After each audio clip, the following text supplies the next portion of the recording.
प्रिय विद्यार्थियों, मैं डॉक्टर नितिन गुप्ता, सहायक आचार्य रसायन शास्त्र, राजकीय महाविद्यालय कोटा के इस YouTube चैनल पर आप सभी छात्रों का स्वागत करता हूं। आज हम इस अध्याय में BSc पार्ट फर्स्ट के यूनिट फर्स्ट के अध्याय 2 के रासायनिक अभिक्रियाओं की क्रियाविधि का अध्ययन इसके द्वारा करेंगे। पूर्व के चैप्टर में या स्लाइड में हमने देखा कि किस प्रकार सहसंयोजक बंध के समांश या विषमांश विखंडन के द्वारा मध्यवर्ती स्पीशीज़ बनती है और जिसके द्वारा हम रासायनिक अभिक्रियाओं का अध्ययन करते हैं। ये रिएक्टिव इंटरमीडिएट कहलाते हैं जो कि रासायनिक अभिक्रिया के दौरान बनते हैं। हमने देखा कि जब भी किसी सहसंयोजक बंध का विदलन विषमांश होता है तो 2 प्रकार के अभिकर्मक या इंटरमीडिएट बनते हैं, जिसमें प्रथम है कार्बोकैटायन। कार्बोकैटायन अभिकर्मक जिस पर कार्बन पर धनावेशित होता है वह मध्यवर्ती जिसमें कार्बन परमाणु पर धनावेशित उपस्थित रहता है कार्बोनियम आयन या कार्बोकैटायन कहलाता है। जब कार्बन परमाणु से अधिक विद्युत ऋणी परमाणु जुड़ा हुआ होता है तो बंध के विषमांश विखंडन से ही ये मध्यवर्ती बनती है और ये मध्यवर्ती रासायनिक अभिक्रियाओं के दौरान हमें देखने को मिलती है। यदि हम कार्बन और क्लोरीन के सहसंयोजक बंध में विषमांश विखंडन को देखें तो क्लोरीन की विद्युत ऋणता अधिक होने के कारण कार्बन पर धन आवेशित, जबकि क्लोरीन की विद्युत ऋणता अधिक होने के कारण क्लोरीन पर ऋण आवेशित आ जाता है और कार्बन पर धन आवेश को हम कार्बोनियम आयन या कार्बोकैटायन भी कहते हैं। कार्बोनियम आयन में कार्बन के पास 6 इलेक्ट्रॉन उपस्थित रहते हैं, अतः कार्बन परमाणु इलेक्ट्रॉन न्यून होता है। इस कारण कार्बोनियम आयन इलेक्ट्रॉन स्नेही है के समान व्यवहार करता है। अर्थात पूर्व के हमारे स्लाइड में हमने ये देखा कि इलेक्ट्रॉन फाइल या इलेक्ट्रॉन स्नेही और नाभिक स्नेही किस प्रकार बनते हैं और कार्बोनियम आयन या कार्बोकैटायन जिस पर इलेक्ट्रॉन की कमी होती है या इलेक्ट्रॉन न्यून होते हैं तो अतः ये कार्बन इलेक्ट्रॉन न्यून यौगिक की तरह काम करते हैं। इस कारण कार्बोनियम आयन इलेक्ट्रॉन स्नेही के समान व्यवहार करते हैं। कार्बोनियम आयन sp2 संकृत होता है। इसकी आकृति त्रिभुजाकार समतलीय होती है। कार्बोनियम आयन में कार्बन परमाणु त्रिभुजाकार समतलीय संरचना में हमें दिखाई देता है। जब हम कार्बोनियम आयन जो कि रासायनिक अभिक्रिया के दौरान बनते हैं के स्थायित्व का अध्ययन करते हैं तो हम पाते हैं कि कार्बोनियम आयन से जुड़े हुए समूह या अन्य कार्बन पर यदि धन +I प्रभाव होता है तो उसके स्थायित्व पर क्या प्रभाव पड़ता है। यदि वो +I प्रभाव के आधार पर हम उसका अध्ययन करें तो हम देखते हैं कि कार्बोनियम आयन में कार्बन परमाणु धनावेशित होता है। यदि इस कार्बन से एल्किल समूह जुड़ा हुआ होता है तो वह +I प्रभाव दर्शाता है और +I प्रभाव के कारण कार्बन की इलेक्ट्रॉन न्यूनता कम हो जाती है। अर्थात +I प्रभाव सहभाजित इलेक्ट्रॉन को कार्बनियम आयन की ओर धकेलते हैं, जिससे उसमें इलेक्ट्रॉन न्यूनता की कमी हो जाती है और स्थायित्व बढ़ जाता है। अतः कार्बन परमाणु से जुड़ने वाले एल्किल समूह की संख्या जैसे जैसे बढ़ती जाती है डिकार्बोनियम आयन का स्थायित्व भी बढ़ जाता है।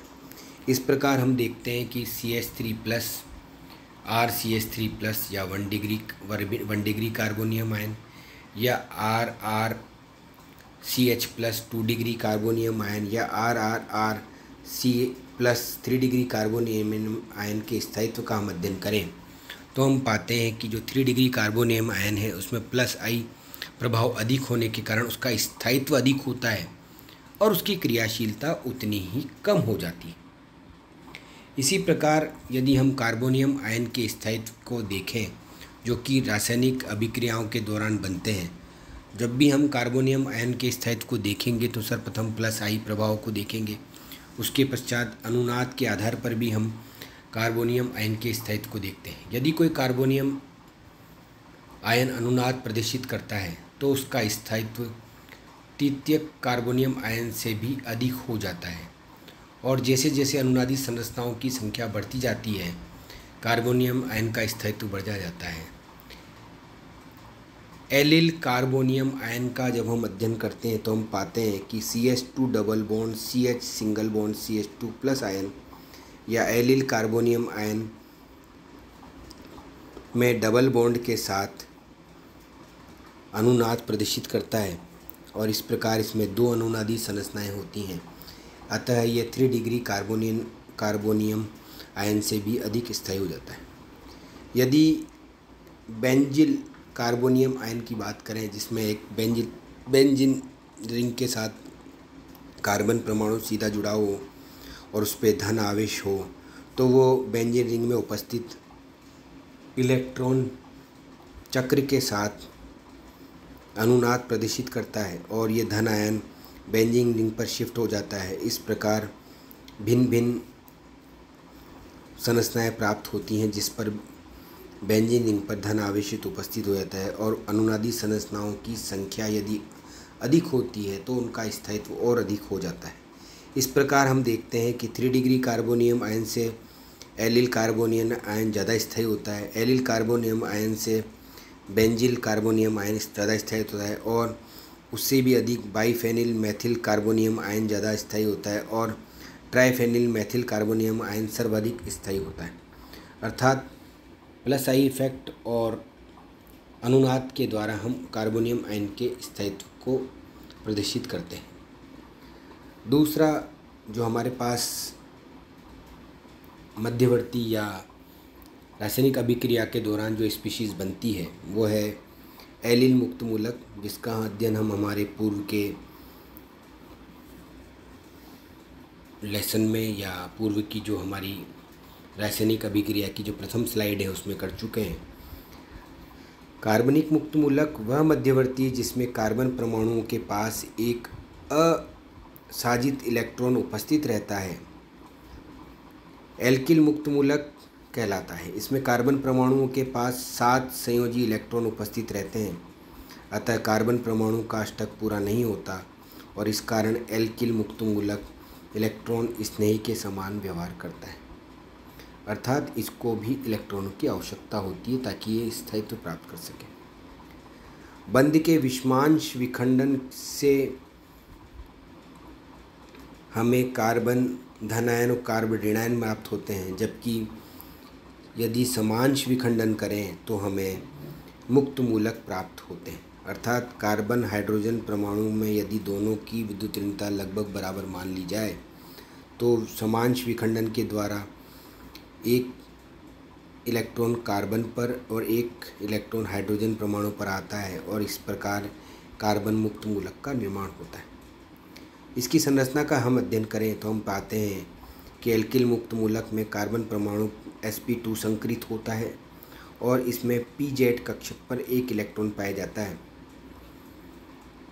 अयुग्मित इलेक्ट्रॉन रहता है। अतः एल्किल मुक्त मूलक की संरचना त्रिभुजाकार होती है। इसके स्थायित्व पर भी प्रेरणिक प्रभाव और अनुनाद प्रभाव का प्रभाव पड़ता है। प्रेरणिक प्रभाव के आधार पर जब हम एल्किल मुक्त मूलक के स्थायित्व का अध्ययन करते हैं तो हम पाते हैं कि एल्किल मुक्त मूलक में कार्बन परमाणु का अष्टक पूरा नहीं होता, अतः कार्बन परमाणु इलेक्ट्रॉन न्यूनता दर्शाते हैं। यदि इस कार्बन परमाणु से एक एल्किल समूह जोड़ दिया जाए तो कार्बन परमाणु की इलेक्ट्रॉन न्यूनता कम हो जाएगी और एल्किल मुक्त मूलक का स्थायित्व बढ़ जाता है। अतः कार्बन परमाणु से जुड़ने वाले एल्किल समूह की संख्या जैसे जैसे बढ़ती जाती है मुक्त मूलक का स्थायित्व भी बढ़ जाता है। ये बिल्कुल हमारे पूर्व के मध्यवर्ती की तरह है। हमने अध्ययन किया कार्बोकैटायन का, जिसमें धन आयन पर प्लस आई प्रभाव के कारण उसका स्थायित्व बढ़ता है। इसी प्रकार एल्किल मुक्त मूलक पर भी हम देखते हैं कि जैसे जैसे प्लस आई इफ़ेक्ट या एल्किल समूह की संख्या बढ़ती जाती है, उनके स्थायित्व में भी वृद्धि होती जाती है। इसी प्रकार यदि हम इसके अनुनादी संरचनाओं का भी अध्ययन करें तो हम पाते हैं कि अनुनाद के आधार पर भी एल्किल मुक्त मूलक के स्थायित्व में परिवर्तन आता है। जब कोई मुक्त मूलक अनुनाद प्रदर्शित करता है तो उसका स्थायित्व तृतीय मुक्त मूलक से भी अधिक हो जाता है, और जैसे जैसे अनुनादी संरचनाओं की संख्या बढ़ती जाती है उनके स्थायित्व में भी वृद्धि होती जाती है। हम एलिल फ्री रेडिकल का अध्ययन करें तो हम पाते हैं कि इसमें कार्बन कार्बन डबल बॉन्ड मुक्त मूलकों के साथ अनुनादी संरचनाएं दर्शाता है, और एलिल मुक्त मूलक दो अनुनादी संरचनाएं दर्शाता है। अतः यह तृतीयक एल्किल मूलक से ज़्यादा स्थायी होता है। इसी प्रकार यदि बेंजिल फ्री रेडिकल की भी बात करें तो वह फ्री रेडिकल पूर्व में कार्बोकैटायन के आधार पर ही के समान ही अनुनादी संरचनाओं के द्वारा भी स्थायित्व प्राप्त करता है। अतः 3 डिग्री एल्किल मुक्त मूलक से ज़्यादा एलिल फ्री रेडिकल, उससे अधिक benzyl free radical, biphenyl methyl free radical और सर्वाधिक ट्राईफेनिल मैथिल फ्री रेडिकल सर्वाधिक स्थायी होता है। तीसरे प्रकार की जो मध्यवर्ती हमें रासायनिक अभिक्रियाओं के दौरान देखने को मिलती है, जो कि विषमांश विखंडन के द्वारा बनती है, वो है कार्बेनियन आयन या कार्ब ऋणायन, जिसमें कार्बन पर ऋणावेशित होता है। यह मध्यवर्ती जिसमें कार्बन परमाणु पर ऋणावेश रहता है कार्बेनियन आयन कहलाता है या कार्ब ऋणायन कहलाता है। इस मध्यवर्ती में कार्बन के पास 8 संयोजी इलेक्ट्रॉन उपस्थित रहते हैं, अतः कार्बन का अष्टक पूरा होता है। इस कारण यह मध्यवर्ती नाभिक स्नेही के समान व्यवहार प्रदर्शित करती है, अर्थात नाभिक को अपनी ओर आकर्षित करते हैं क्योंकि उस पर इलेक्ट्रॉन की अधिकता होती है। इस मध्यवर्ती का निर्माण विषमांश विखंडन के दौरान होता है। इसकी संरचना का जब भी हम अध्ययन करते हैं तो कार्ब ऋणायन में कार्बन परमाणु पर चूँकि इलेक्ट्रॉन की अधिकता या उसमें उसका संयोजी इलेक्ट्रॉन पूरा भरा हुआ होता है, अतः ये sp3 संकरित अवस्था में रहते हैं और कार्बन के पास एक लोन पेयर उपस्थित रहता है। इस कारण कार्बनियन की संरचना अमोनिया के समान पिरामिडीय हो जाती है। इसके स्थायित्व को भी हम ऋणिक प्रभाव और अनुनादी प्रभाव के आधार पर स्पष्ट कर सकते हैं। जब ऋणायन कार्बन पर प्लस आई प्रभाव वाला एल्किल समूह जुड़ा हुआ हो तो कार्बन पर इलेक्ट्रॉन घनत्व और अधिक हो जाता है, अतः एल्किल समूह की संख्या में वृद्धि के साथ साथ कार्बेनियन के स्थायित्व में कमी आती है। परंतु यदि इसके विपरीत यदि माइनस आई प्रभाव वाले समूह जुड़े हुए हों जो कि बंध में उपस्थित इलेक्ट्रॉन को अपनी ओर आकर्षित करते हैं, वो इलेक्ट्रॉन की अधिकता को कम कर देते हैं, अतः उनके स्थायित्व में वृद्धि होती है।